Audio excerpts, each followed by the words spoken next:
A man exclaiming, "I can't breathe," as a Minneapolis police officer pinned him to the ground and put his knee on the man's neck for about 8 minutes, died Monday night, prompting the FBI and Minnesota Bureau of Criminal Apprehension to step in and investigate.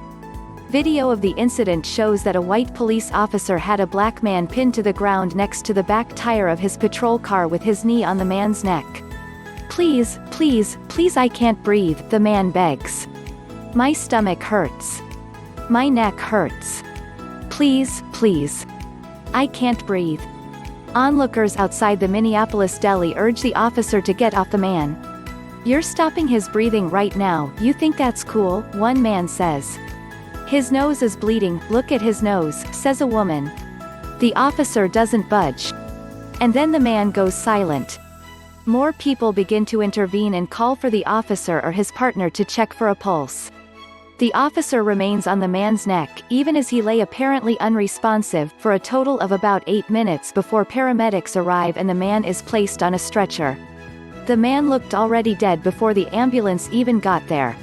He was clearly trying to tell them he couldn't breathe and they ignored him, Darnella Frazier, one of the people who filmed the incident, told NBC News. NBC News does not know what happened before the video recording began. Civil rights attorney Benjamin Crump said in a statement that he was representing the family of the man, whom he identified as George Floyd. "We all watched the horrific death of George Floyd on video as witnesses begged the police officer to take him into the police car and get off his neck. This abusive, excessive and inhumane use of force cost the life of a man who was being detained by police for questioning about a nonviolent charge," Crump said. "We will seek justice for the family of George Floyd, as we demand answers from the Minneapolis Police Department," Crump added.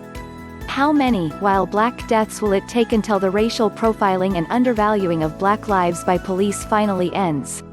A statement from the Minneapolis Police Department released early Tuesday said the officers had responded to a report of a forgery in progress and found the suspect in his car. He stepped out of the car when he was ordered to, police said, but then physically resisted officers. Officers were able to get the suspect into handcuffs and noted he appeared to be suffering medical distress, the statement said. Officers called for an ambulance. He was transported to Hennepin County Medical Center by ambulance where he died a short time later. Initially, police said that the department had called in the Minnesota Bureau of Criminal Apprehension to independently investigate. A short time later, the department announced the FBI would also be investigating. "We put out the information that we believed to be wholly honest and true. As we dug into it deeper, we realized that in fact it would be appropriate to have the FBI be a part of this investigation as well," said the department's Director of Public Information, John Elder. Police Chief Medaria Arredondo added during a news conference Tuesday morning, "There was additional information that I had received, quite frankly, from a community source that just provided more context than what I had preliminary originally. This prompted him to get the FBI involved, knowing that there could be a question of civil rights. Federal agents were on the ground," Arredondo said. Body camera video was available, but has not been made public. Police said no weapons were used by anyone involved in the incident. He said the officers involved were on paid leave. Neither of the officers in the video have been identified by the police. The Police Officers Federation of Minneapolis said it supported the involved officers, who were cooperating with the investigation.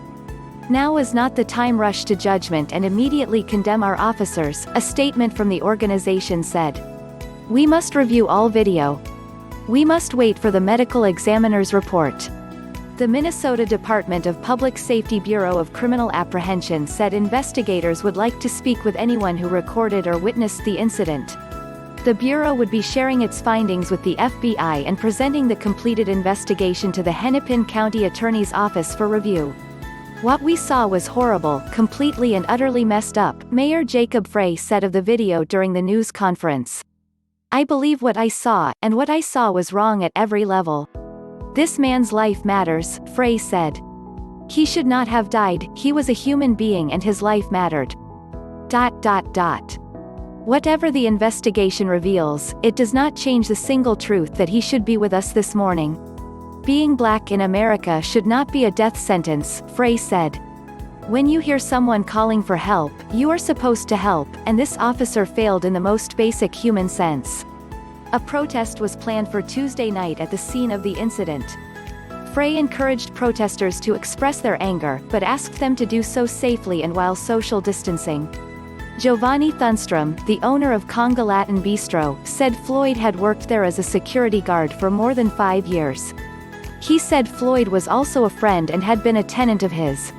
He wrote on Facebook that he first saw the video and later found out the person who died was Floyd. He said he was writing the post through teary eyes. My employee George Floyd was murdered by a police officer that had no compassion, used his position to commit a murder of someone that was begging for his life, Thunstrom wrote. Thunstrom asked people who remembered the gentle giant, who worked as a security guard at the Minneapolis bar and restaurant, to please stand with us. Everyone who knows him knew he loved his hugs from his regulars when working as a security guard and would be mad if you didn't stop to greet him because he honestly loved seeing everyone and watching everyone have fun, Thunstrom wrote on Facebook.